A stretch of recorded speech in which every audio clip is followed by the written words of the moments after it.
Rodrigo, Concierto de Aranjuez. Welcome to this brand new series. This video deals with that opening phrase.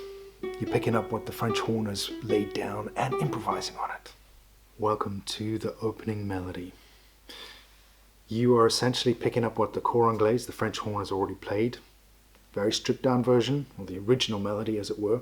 You're going to pick it up and improvise on it. Think of yourself as a court musician in the 18th century. There are a lot of slurs in that here. I've already done a video on that, so I'm not going into technique or anything like that. You can check out the links below for that. Here we go. I'm just doing fingering. Cantabile. I'm at 5. 3-1. 4-3-1. 1-3. You then laser ahead to 7. 1, 2, 2 up, 2, 4-2. To 4. So that's the first sort of tricky switch. The reason being to get back into 5, 4, and then those wonderful ornaments that have been placed by Rodrigo on this F sharp note. F sharp is the most important note here. Next little micro study. You're up at 7 again, first finger.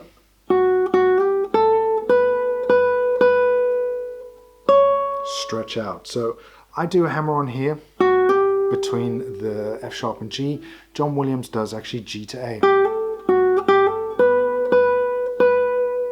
3 Bs, C sharp. First finger has to pop back to a half bar at 5. G, B.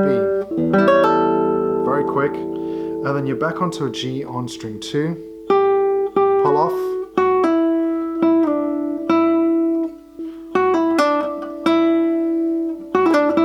So that is slower, triplet, fast.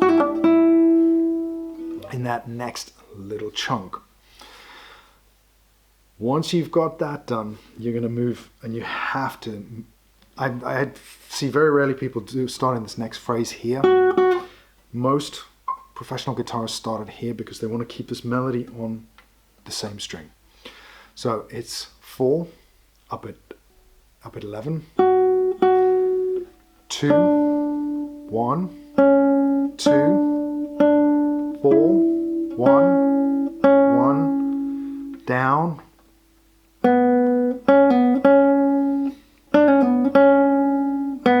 So again, everything is there with it. You've already seen this idea, so it shouldn't be too new. Then you're going to shift back up to 6 this time.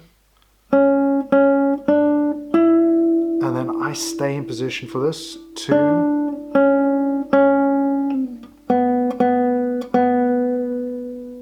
John Williams goes 6, and then he uses his 4th finger.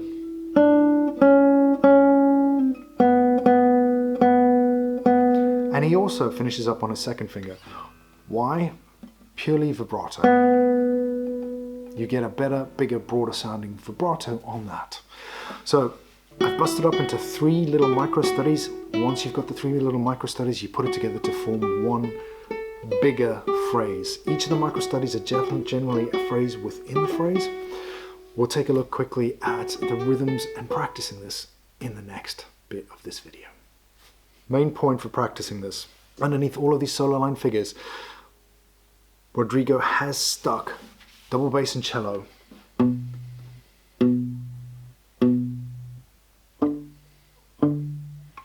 Plodding along like you did with your chords in the beginning. So that is how you line it up. They will follow you now because you are the lead soloist, like the cor anglais was in the first bit. That being said, you still can't be late. So I would suggest you tie in the first beats with the notes. So obviously this is beat 1.